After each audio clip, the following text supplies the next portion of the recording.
کی بہتری کے لیے دونوں یہ سمجھیں کہ دونوں کے ایک دوسرے پر حقوق و واجبات ہیں، دونوں کے ایک دوسرے پر حقوق و واجبات کی جو آیت میں نے پڑھی اس میں اللہ نے فرمایا کہ وَلَهُنَّ مِثْلُ الَّذِي عَلَيْهِنَّ، اگر ان کے اوپر مردوں کی ذمہ داری ہے تو مردوں پر ان کی بھی ذمہ داری ہے۔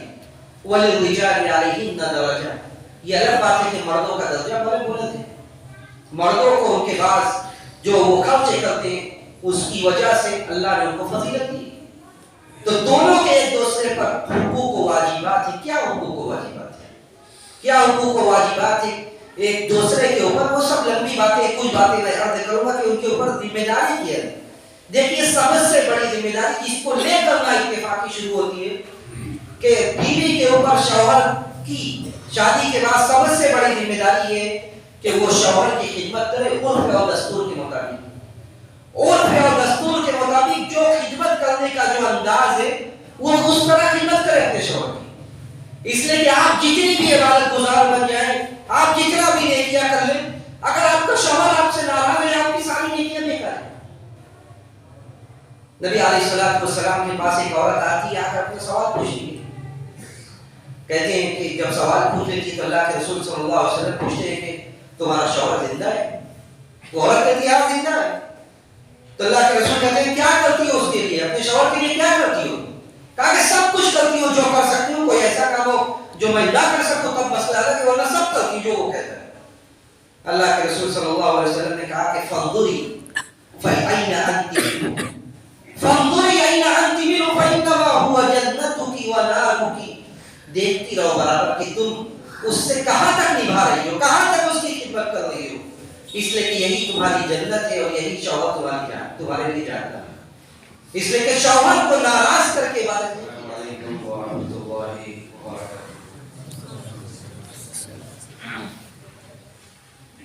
الحمد للہ نحمده ونستعینه ونستغفره ونؤمن به ونتوکل علیہ ونعوذ باللہ من شرور انفسنا ومن سیئات اعمالنا، من يهده الله فلا مضل له ومن يضلل فلا هادي له، وأشهد أن لا إله إلا الله وحده لا شريك له، وأشهد أن محمدا عبده ورسوله، يا أيها الذين آمنوا اتقوا الله حق تقاته ولا تموتن إلا وأنتم مسلمون، يا أيها الناس اتقوا ربكم الذي خلقكم من نفس واحدة وخلق منها زوجها وبث منهما رجالا كثيرا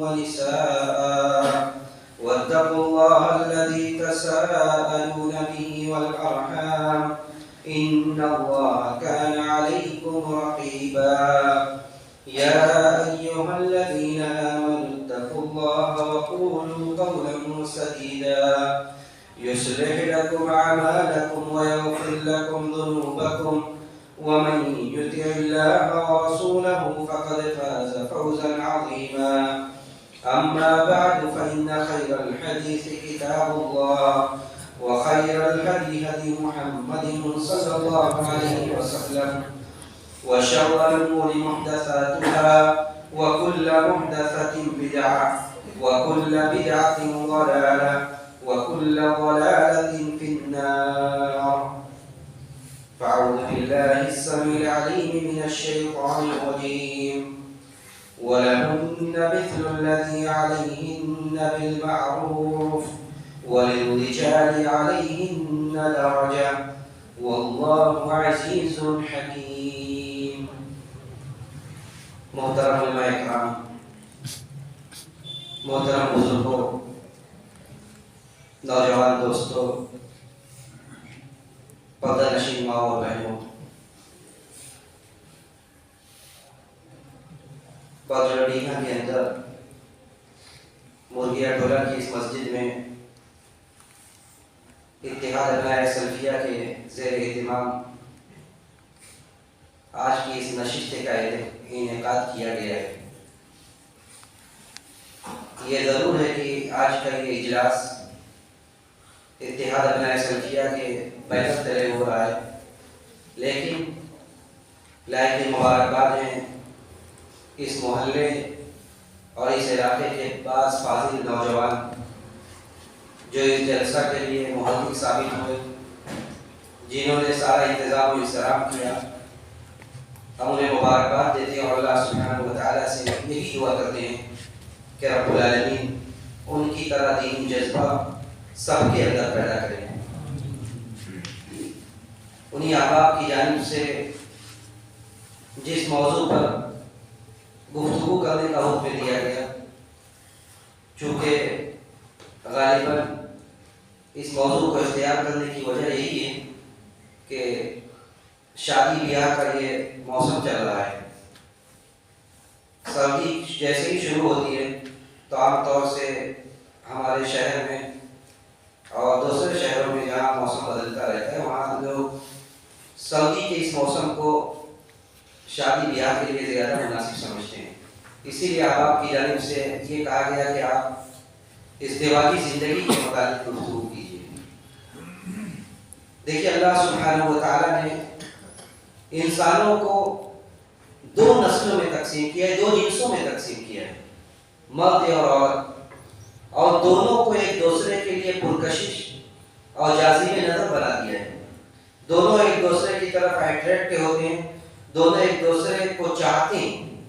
اللہ سبحانہ و تعالیٰ نے اس جنسی میلان کو صحیح دشا میں اور صحیح راہ دکھاتے ہوئے ان کے لیے ایک مسنون اور مستحب رشتہ بنا دیا، اور یہ کہا کہ اس جنسی تسکین کے لیے تمہیں صحیح راہ میں اگر رہنا ہے تو نکاح جیسے پاکیزہ رشتے کو ہی اپنانا ہے۔ نکاح جیسے پاکیزہ رشتے کو اپنا کر ہی ایک انسان صحیح زندگی اور اپنی صحیح طرح سے اپنے جسم کو سکون اور راحت دے سکتا ہے۔ اللہ سبحانہ و تعالیٰ نے قرآن میں متعدد مقامات پر اس رشتے کی مشروعیت کا اعلان کیا۔ کہیں اللہ نے حکم دیا سارے سرپرستوں کو، جو سرپرست حضرات ہیں ان کو اللہ نے یہ حکم دیا اور کہا کہ وَأَنكِحُوا الْأَيَامَ مِنكُمْ وَالصَّالِحِينَ مِنْ عِبَادِكُمْ وَإِمَائِكُمْ إِنْ يَكُونُوا فُقَرَاءَ يُغْنِهِمُ اللَّهُ مِنْ فَضْلِهِ وَاللَّهُ وَاسِعٌ عَلِيمٌ، کہ جن کے ماتحت بچے اور بچیاں ہیں، لڑکے اور لڑکیاں ہیں، چاہے وہ شادی شدہ ہوں غیر شادی شدہ ہوں، سب کی شادی کرا دو۔ وَأَنكِحُوا الْأَيَامَ مِنكُمْ وَالصَّالِحِينَ مِنْ عِبَادِكُمْ وَإِمَائِكُمْ، یہاں تک کہ وہ غلام اور لڑکیاں، جب غلام اور لڑکیوں کا زمانہ تھا کہ ان میں بھی جو نیکوکار ہیں ان کی بھی شادی کرا دو۔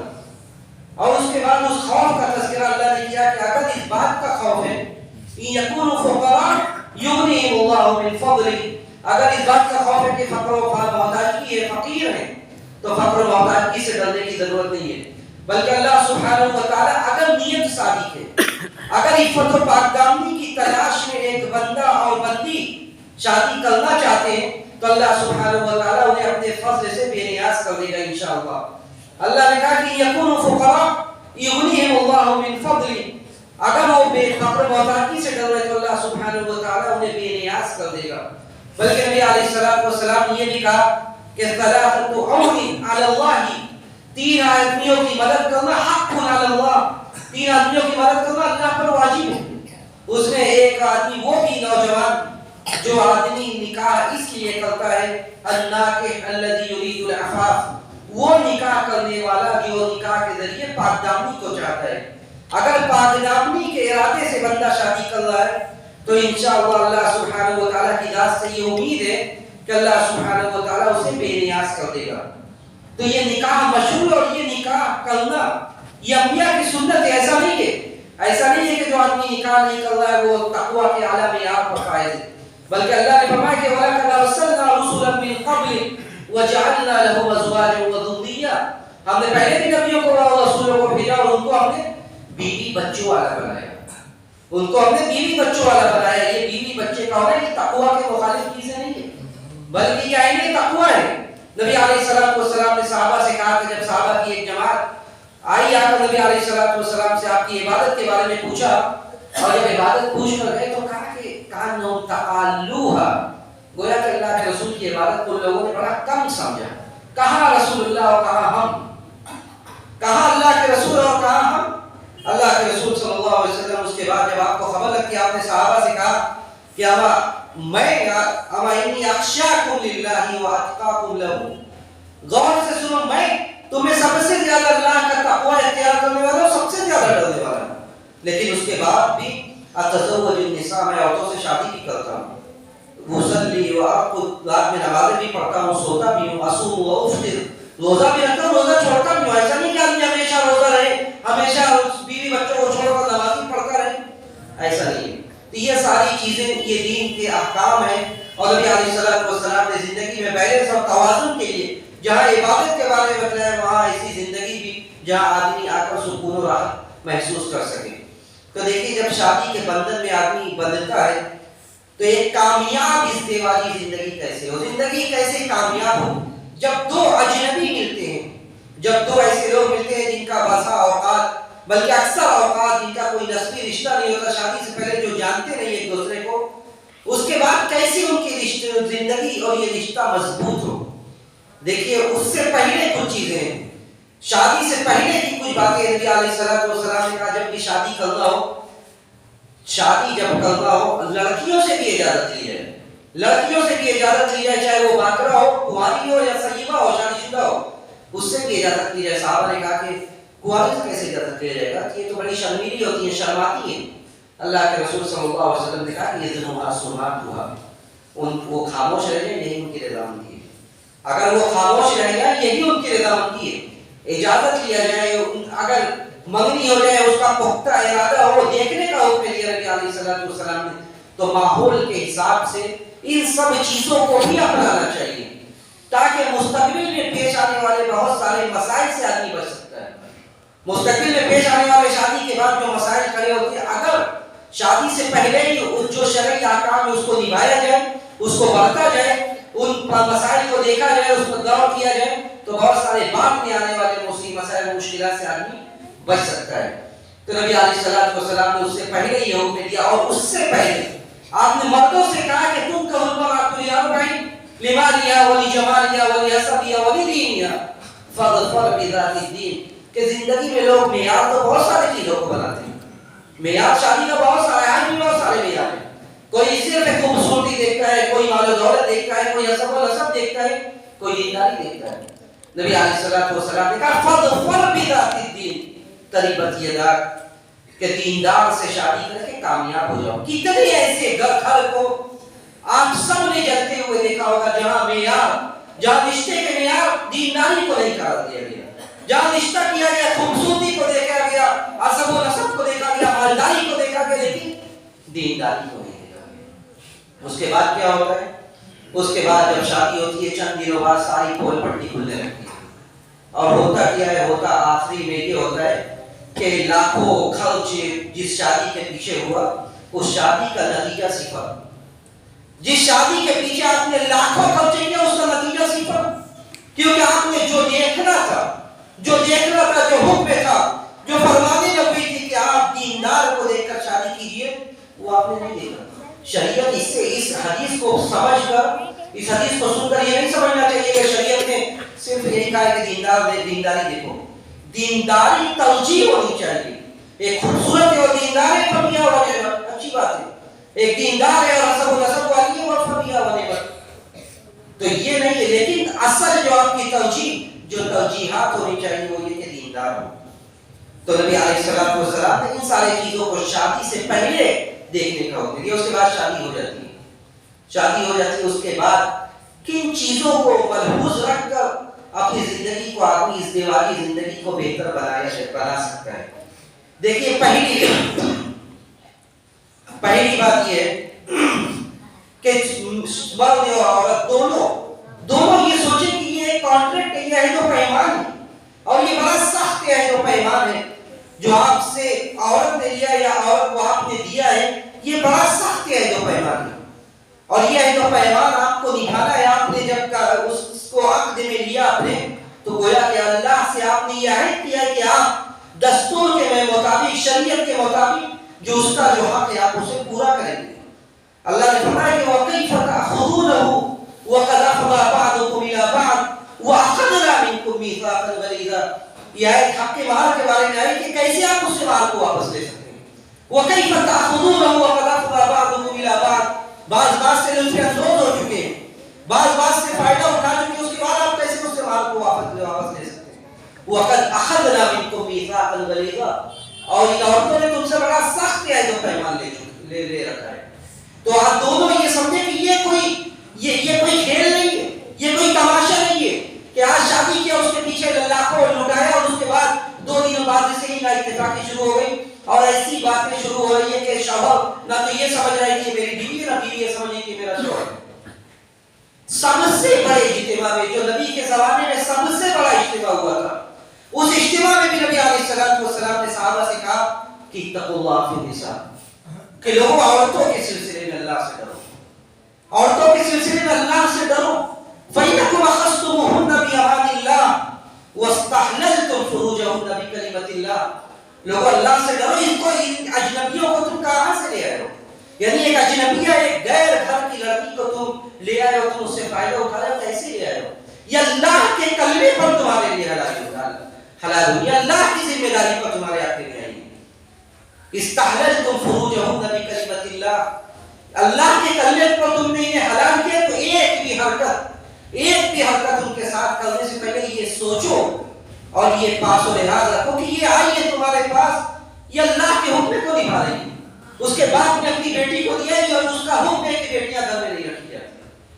تو یہ عہد و پیمان ہے اور یہ بڑا سخت عہد و پیمان ہے کہ آدمی اسے نبھائے اور یہ سوچے کہ اللہ کے کلمے پر میں اس کو لے آیا ہوں. اور اسی لیے نبی علیہ السلام نے صحابہ سے کہا کہ اللہ سے ڈرو عورتوں کے سلسلے میں. یہ گویا کہ اللہ کی امانت ہے تمہارے پاس جسے تم لے آئے. تو دونوں یہ سمجھے، ابن جریر نے اپنے تفسیر میں لکھا کہ عہد و پیمان کا مطلب کیا ہے. عہد و پیمان کا کیا مطلب ہے؟ آپ نے یہ وعدہ کیا ہے گویا کہ آپ اسے لے کر آئیں اپنے گھر، تو آپ کے گھر میں جس طرح لوگ رہتے ہیں، آپ کی ماں، آپ کی بہن، آپ کے گھر میں دوسری عورتیں جس طرح رہتی ہیں، ہم اسی طرح اس کو بھی رکھیں گے. یہ کام کرنے والی بن کر آپ کے گھر میں نہیں آئی ہے، بلکہ آپ کی بیگم، آپ کی بیوی بن کر آئی ہے. ابن جریر نے کہا کہ آپ نے یہ عہد کیا ہے، کا مطلب یہ ہے کہ آپ نے یہ اللہ سے وعدہ کیا ہے کہ آپ دستور کے مطابق رکھیں گے اور نہیں رکھنا ہے تصریح بھی احسان، بغیر ذلیل و رسوا کیے آپ اسے آزاد کر دیں گے، طلاق دے دیں گے. اگر نہیں پڑتی ہے معاملہ یہاں تک پہنچ گئے تو تصریح بھی احسان. ایسا نہیں کہ سارے محلے میں اس کو ذلیل و رسوا کیا جائے، اگر ایک عہد دیکھ لیا تو اس عہد کو سارے محلے میں بیان کیا جائے، اس کے بعد اسے طلاق دیا جائے، ہرگز نہیں. یہ اللہ کی امانت ہے، آپ سے نہیں بن رہی، آپ چھوڑ دیجیے. یا تو آپ نبھائیں گے اچھی طرح سے، یا تو تصریح بھی احسان. تو یہ عہد و پیمان ہے. دونوں یہ سوچیں کہ یہ بہت بڑا عہد و پیمان ہے. اس کے بعد دوسری بات یہ کہ ہمیشہ یہ سوچا جائے کہ یہ رشتہ، یہ بڑی محبت اور انسیت کا یہ رشتہ ہے، اور یہ رشتہ چاہتا ہے کہ اسے محبت دی جائے. یہ رشتہ چاہتا ہے کہ اسے محبت دی جائے، اس لیے کہ اللہ نے یہ بیان کیا کہ وَمِنْ آيَاتِهِ أَنْ خَلَقَ لَكُم مِّنْ أَنفُسِكُمْ أَزْوَاجًا لِتَسْكُنُوا إِلَيْهَا وَجَعَلَ بَيْنَكُم مَّوَدَّةً وَرَحْمَةً. یہ اللہ کی بڑی عظیم نشانیوں میں سے ایک نشانی ہے کہ تمہارے لیے تمہاری جنسوں سے جوڑا پیدا کیا، تمہارے لیے جوڑا پیدا کیا تمہارا، اور پھر تمہارے لیے اس میں سکون اور راحت کا سامان پیدا کر دیا.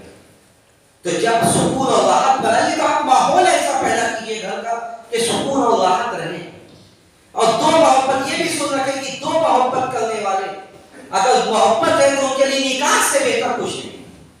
چاہے دنیا میں جتنا اجنام دے دیا جائے، جتنا بھی بدکاری کو ترویج اور بدکاری کی اشاعت کی جائے، لیکن نکاح جیسا سکون اور راحت اور اطمینان کہیں نہیں. نبی علیہ السلام نے کہا کہ لم یرا للمتحابین مثل النکاح، اگر صحیح معنوں میں محبت ہے تو نکاح سے بڑھ کر سکون اور راحت کہیں نہیں، نکاح سے بڑھ کر محبت کہیں نہیں.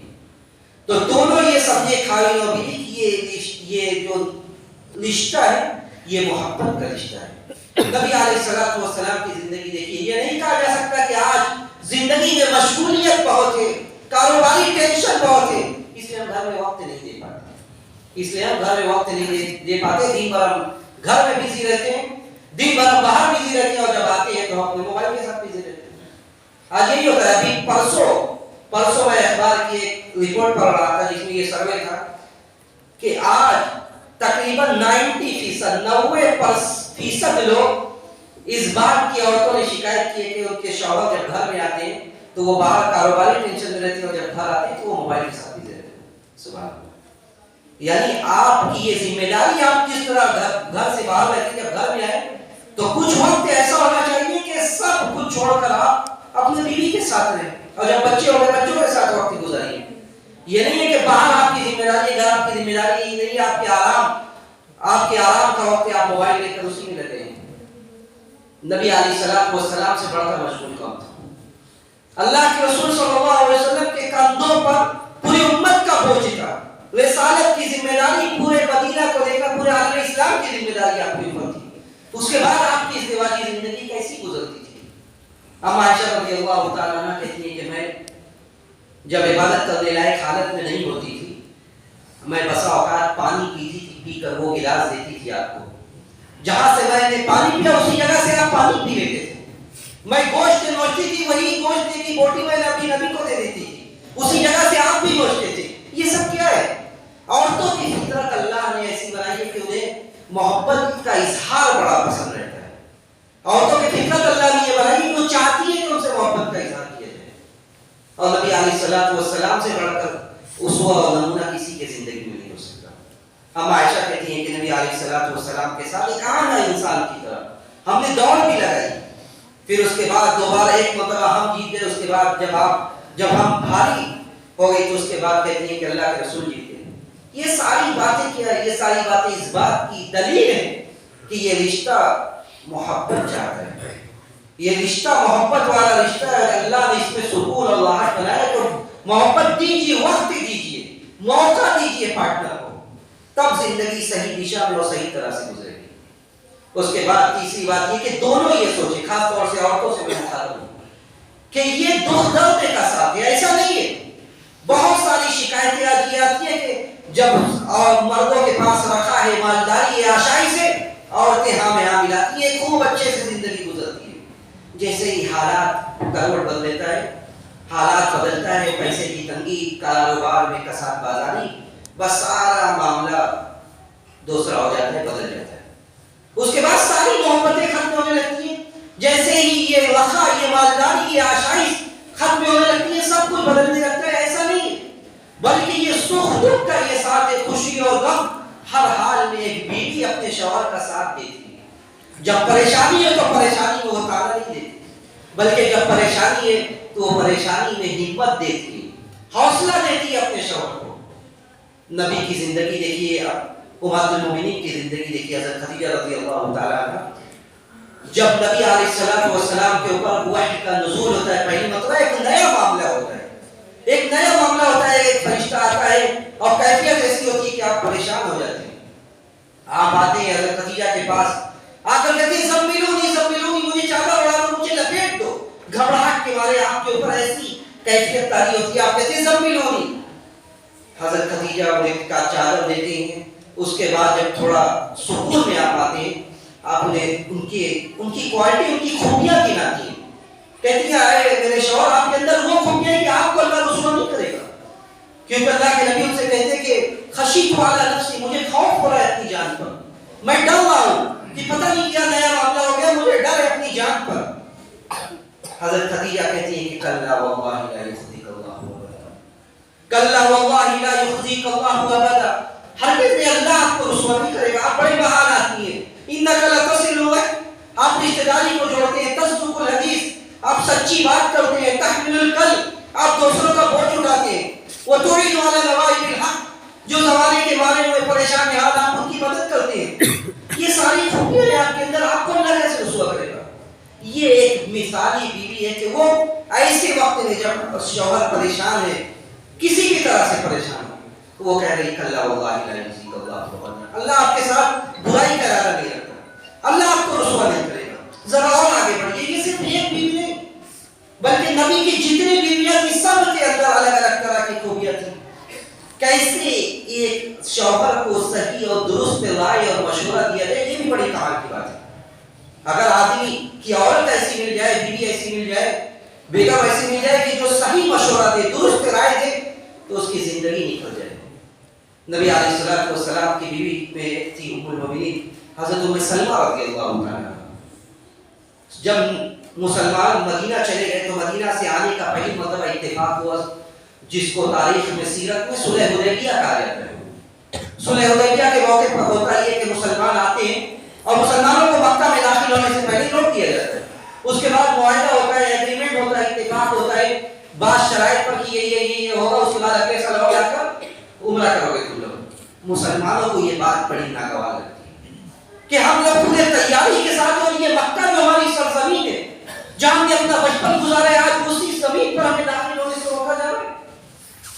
لیکن اللہ کا حکم یہی تھا، نبی علیہ الصلوۃ والسلام اس ایگریمنٹ پر اور ان شرطوں پر راضی ہو جاتے ہیں۔ صحابہ سے کہتے ہیں قوموا فارغوا فاحلقوا، چلو اٹھو کھڑے ہو سب لوگ اور اٹھ کر اونٹ کو ذبح کرو اور اپنا سر منڈا دو۔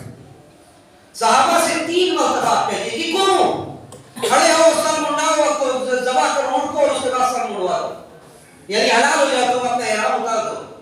3 مرتبہ کہنے کے بعد بھی کوئی صحابہ کھڑے نہیں ہوتے، اس لیے کہ صحابہ پر یہ دل، ان کے دلوں پر یہ بڑی مشکل کھڑی ہوتی ہے کہ ہم عبادت کے غرض سے مکہ ہے، ہمیں داخل ہونے سے روک دیا۔ حضرت ام سلمہ کے پاس آپ پریشان حال واپس آتے ہیں۔ ام سلمہ آپ کے دکھ کو، آپ کی تکلیف کو محسوس کر لیتی ہے، آپ سے پوچھتی ہے کہ معاملہ کیا ہے۔ کہتے ہیں نبی علیہ الصلوۃ والسلام کہ میں نے اپنے صحابہ سے 3 مرتبہ کہا کہ اٹھو اور اٹھ کر اپنا جانور ذبح کرو اور حلال ہو جاؤ، سر منڈوا لو، لیکن ایک صحابی بھی نہیں ہوتے۔ حضرت ام سلمہ رضی اللہ تعالیٰ عنہ کا مشورہ لے کے حضرت ام سلمہ کہتی ہیں آپ دوبارہ باہر نکلیے، آپ دوبارہ باہر نکلیے، کسی سے کچھ مت کہیے۔ صحابہ کو نبی سے جو محبت تھی اس کا اندازہ ام سلمہ کو تھا۔ ام سلمہ نے کہا کہ آپ باہر نکلیے اور کسی سے کچھ مت کہیے، آپ اپنا جانور ذبح کیجیے اور سر منڈوا لیجیے، آپ جائیے اپنا جانور ذبح کیجیے اور سر منڈوا لیجیے۔ اللہ کے رسول صلی اللہ علیہ وسلم جاتے ہیں، اپنا جانور ذبح کرتے ہیں اور سر منڈوا لیتے ہیں۔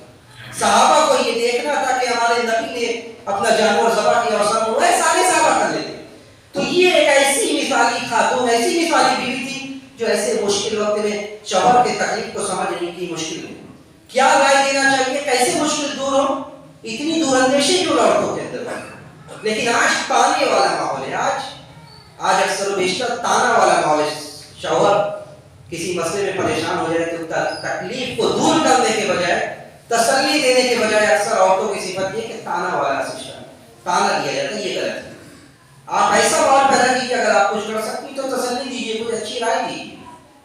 اس کے بعد چوتھی بات یہ ہے کہ اس ازدواجی زندگی کی بہتری کے لیے دونوں یہ سمجھیں کہ دونوں کے ایک دوسرے پر حقوق و واجبات ہیں، دونوں کے ایک دوسرے پر حقوق و واجبات ہیں۔ جو آیت میں نے پڑھی اس میں اللہ نے فرمایا کہ وَلَهُنَّ مِثْلُ الَّذِي عَلَيْهِنَّ، اگر ان کے اوپر مردوں کی ذمہ داری ہے تو مردوں پر ان کی بھی ذمہ داری ہے۔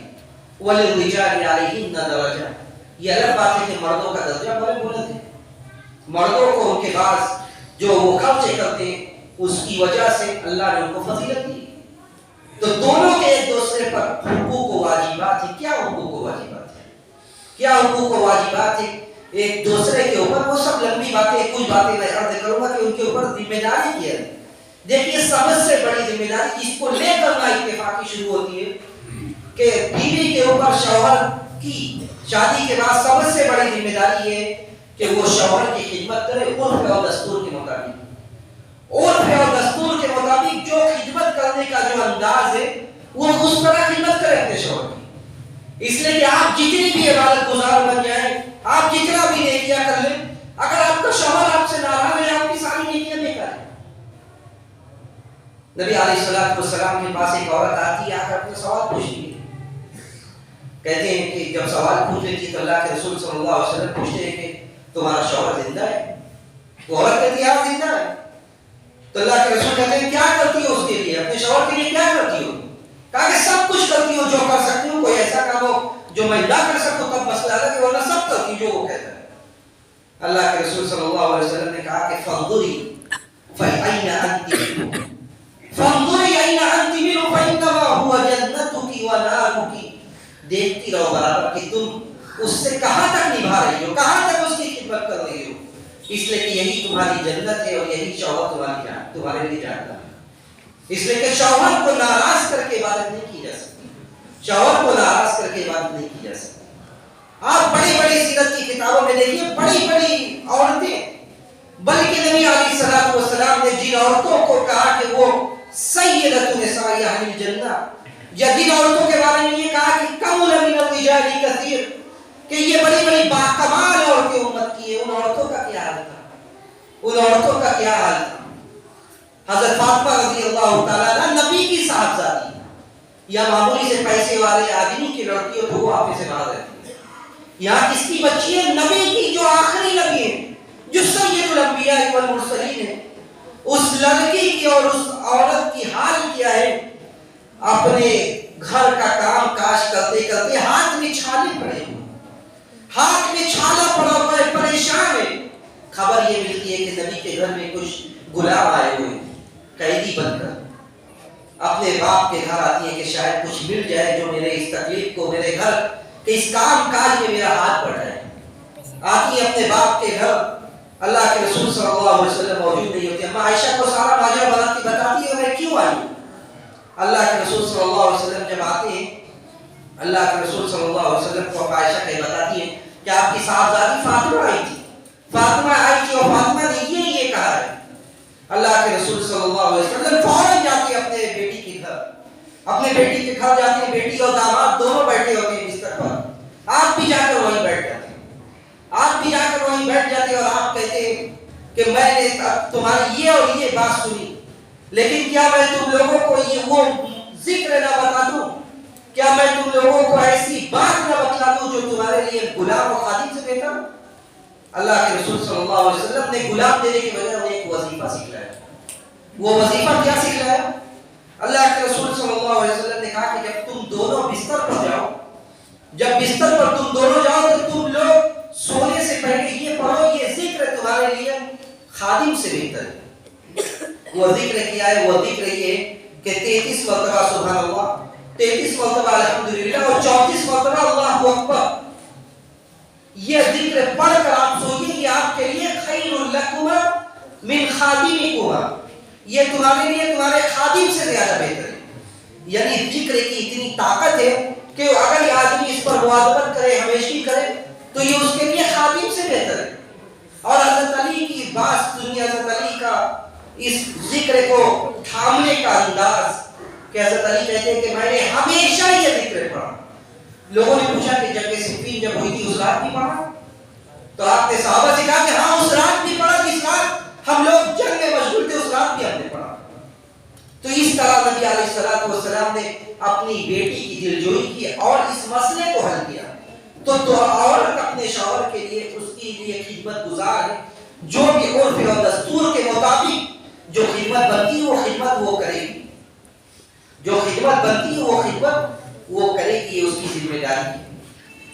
اسی طرح نبی علیہ الصلوۃ والسلام کے فرمان سے یہ بھی نکلتا ہے کہ بیوی اپنے شوہر کی شکر گزار بن کر رہے، شکر گزار بن کر رہے، ہمیشہ ناشکری والا ماحول نہیں ہونا چاہیے، ہمیشہ ناشکری والا ماحول نہیں کہ شوہر جتنا بھی لا کر دے دے، جو کچھ کرتے زندگی بھر احسان کرتا رہے، لیکن اگر ذرا سی کہیں کمی ہو جائے تو سیدھا سا یہی جملہ، آپ نے زندگی میں ہمارے لیے کچھ کیا ہے؟ آپ نے زندگی میں ہمارے لیے کچھ کیا ہے؟ نبی علیہ الصلوۃ والسلام نے صحابیات کو مخاطب کر کے کہا تھا کہ تم سنو، میں نے تم لوگوں کی تعداد جہنم میں زیادہ دیکھی ہے، میں نے رأیتکن اکثر اہل النار، میں نے جہنم میں دیکھا کہ عورتیں بہت زیادہ ہیں۔ پوچھا کہ وجہ کیا ہے؟ نبی علیہ الصلوۃ والسلام نے کہا کہ تکثرن اللعن وتکفرن العشیر، تکثرن اللعن وتکفرن العشیر، کہ تم عورتوں کی جماعت لعن و طعن بہت زیادہ کرتی ہو، لعن و طعن بہت زیادہ کرتی ہو اور شوہر کی نافرمانی کرتی ہو۔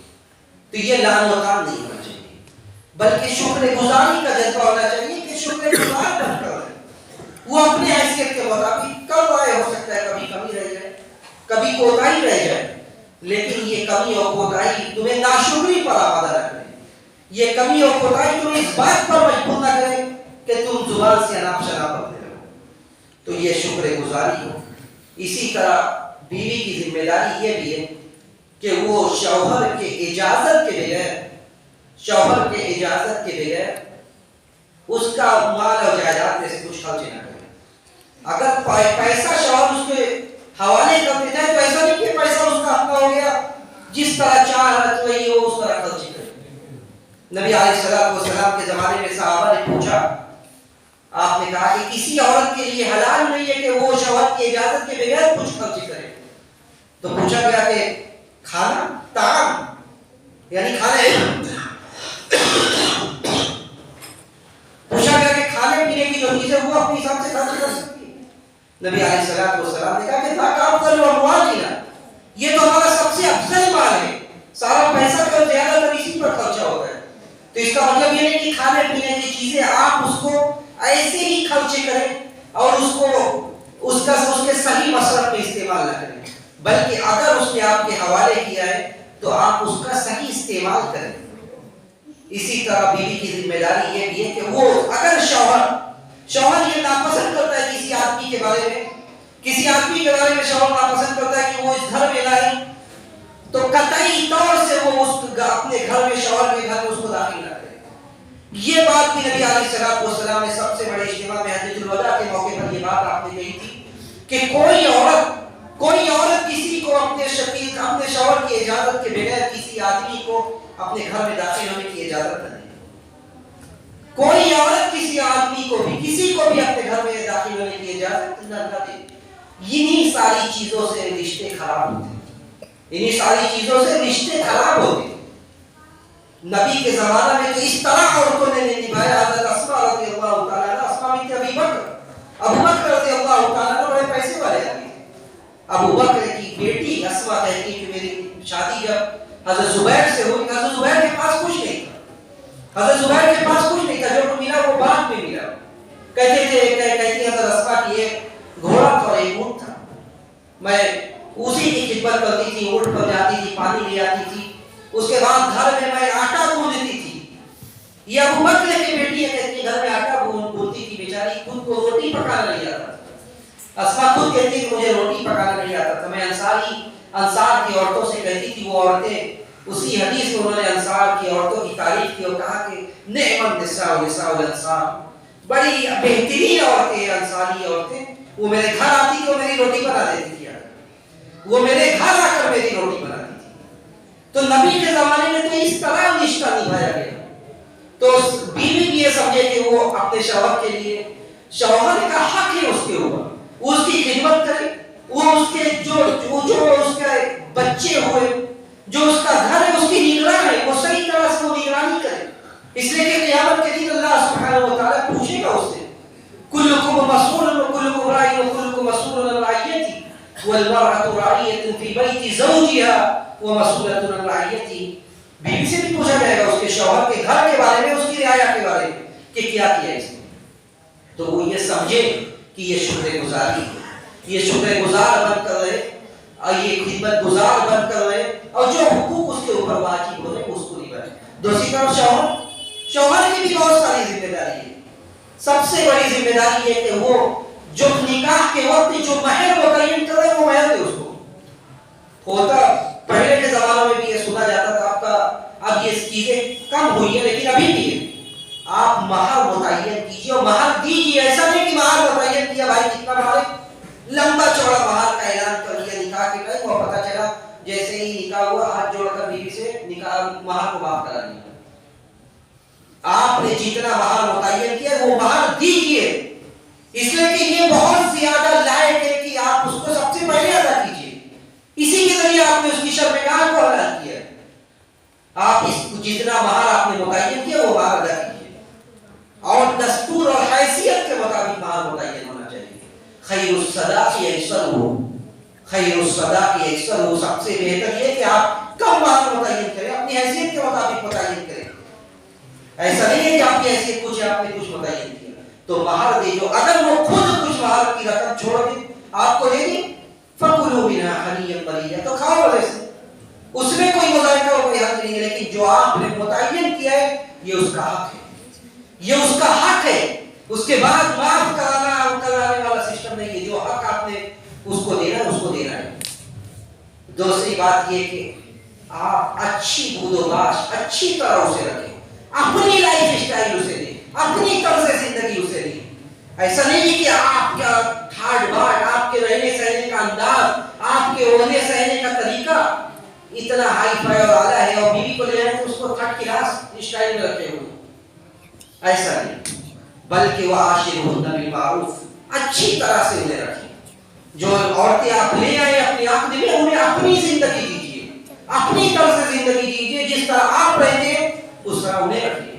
صحابہ نے پوچھا تھا کہ اب بیویوں کا ہمارے اوپر کیا ہے؟ صحابہ نے کہا کہ بیویوں کا ہمارے اوپر کیا ہے؟ نبی علیہ السلام نے کہا کہ انتو تقیمہ اذا کریں، جب کھاؤ جو کھاؤ وہ کھلاؤ، جو پہن کر وہ پہناؤ۔ اور اس کے بعد دو باتیں نبی علیہ السلام نے کہا ان لوگوں کے لیے جو لوگ بیوی کے ساتھ حیوانوں جیسا سلوک کرتے ہیں۔ آپ نے کہا ولا تضرب الوجه ولا تكبر، چہرے پر نہیں مارنا ہے، اگر کبھی مارنے کی نوبت بھی آ جائے تو بڑی ہلکی مار مارنا ہے، ایسا نہیں کہ ایسا مارنے کی 2 مہینوں تک اس کا نشان نہ جائے، نہ تو چہرے پر مارنا ہے، ولا تكبر، نہ تو لعن و طعن کرنا ہے، برا بھلا کہنا ہے۔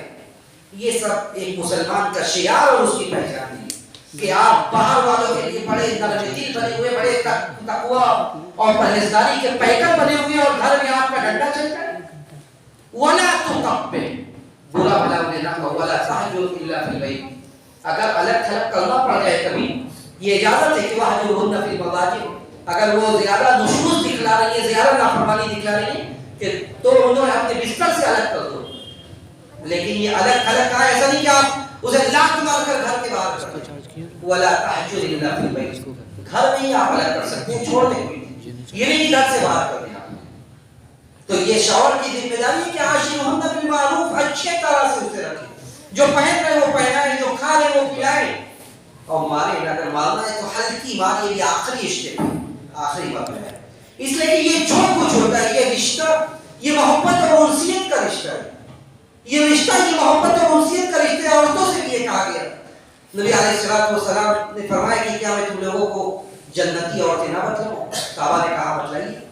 آپ نے کہا کہ جنتی عورتیں وہ ہیں جو اپنے خاوند سے زیادہ محبت کرنے والی ہیں، زیادہ اولاد پیدا کرنے والی ہیں، اور اس کے بعد جب ان کا اپنے شوہر سے کوئی اختلاف ہو جاتا ہے یا ان کے ساتھ کوئی ظلم و زیادتی کی جاتی ہے تو وہ اپنا ہاتھ لے جا کر شوہر کے ہاتھ میں رکھ دیتی ہیں اور یہ کہتی ہے کہ یہ میرا ہاتھ ہے، جب تک آپ کی ناراضگی دور نہیں ہوگی اس وقت تک میں کوئی بلا و سنگار نہیں کروں گی۔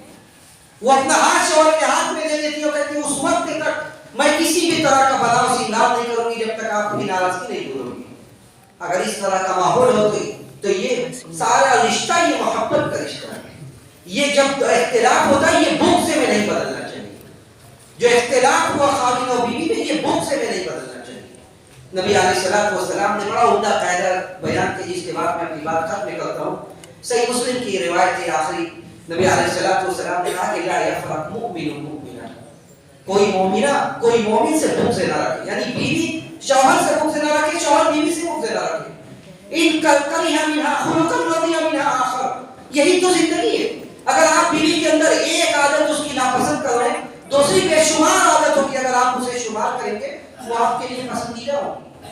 اور اگر بیوی بھی اپنے شوہر کی ایک عادت ناپسند کر رہی ہے تو اگر تنہائی میں بیٹھ کر سوچے گی تو ضرور اسے بہت ساری ایسی عادات ملے گی جو اس کے لیے پسندیدگی کا باعث ثابت ہوگی۔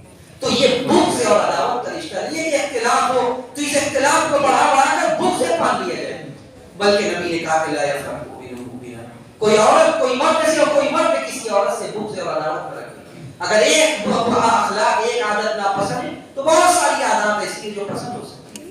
تو یہ کچھ باتیں تھیں جنہیں میں نے کتاب و سنت کے روشنی میں رکھنا مناسب سمجھا۔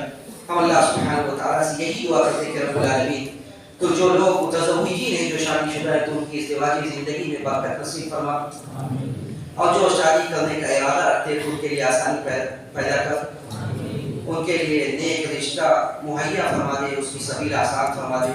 رب العالمین ہمیں جو بے روزگار ہیں تو انہیں برسر روزگار کر دے، اور جو برسر روزگار ہیں تو ان کے رزق میں ترقی نصیب فرما۔ ربنا تقبل منا انك انت السميع العليم وتب علينا انك انت التواب الرحيم واخر دعوانا ان الحمد لله رب العالمين۔ السلام علیکم ورحمۃ اللہ۔